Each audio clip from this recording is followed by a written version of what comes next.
une heure de Paris.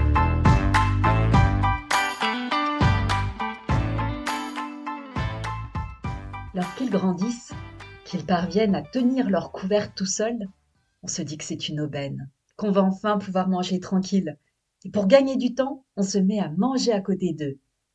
Grossière erreur, dès que vous arrivez avec votre assiette, quel qu'en soit le contenu, il n'y a plus qu'elle qui compte. Tu vois, on mange pareil. Mange tes nouilles, chaton. Oh, rien, maman s'est juste fait une petite omelette à côté. Aux truffes. Les truffes euh, euh, Les truffes, c'est pas bon pour les bébés comme toi.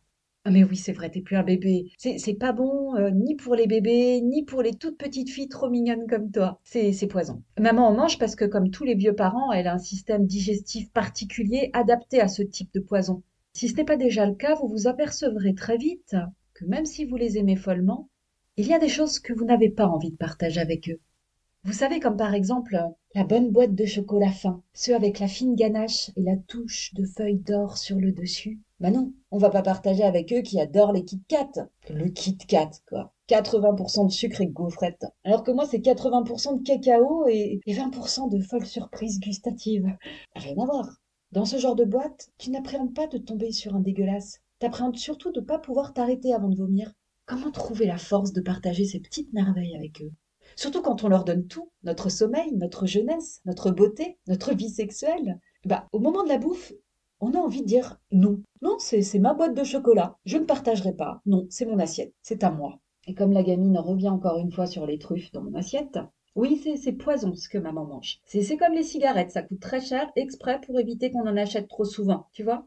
Voilà, à petite dose. Maman ne peut pas en mourir, mais toi si. Alors termine tes nouilles, chaton. Et pas la peine de zioter ma boîte de chocolat en hauteur, maman te rachètera des Kinder tout à l'heure. Chacun sa boîte, chacun son petit bonheur. C'est affreux. Avant d'avoir des enfants, il faut bien admettre que je jugeais mon mari lorsqu'il planquait le paquet de M&M's familial quand ses enfants revenaient de chez leur mère. C'était le format familial. Dans mon esprit de grande personne naïve, je ne comprenais pas. Il y en avait bien assez pour tout le monde. Et puis, on ne les avait pas vus de la semaine, on n'allait pas jouer les rats. Mais comment pouvait-il ne pas culpabiliser en se baffrant comme un planqué? Lorsque je suis devenue parent à mon tour, j'ai tout compris, très vite. Oui, on les aime comme des dingues. Et ce qu'on ne leur donne pas, de toute façon, ils nous le prennent. C'est la nature.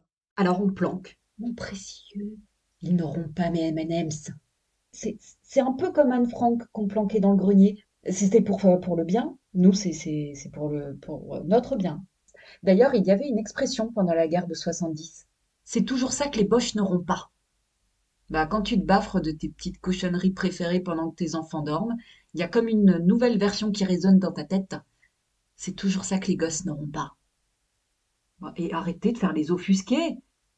Qui n'a jamais mangé la dernière part de fondant au chocolat ou le dernier magnum aux noix de pécan quand ils étaient à l'école ou chez les grands-parents? Ça va bien là, hein? Bande de faux culs.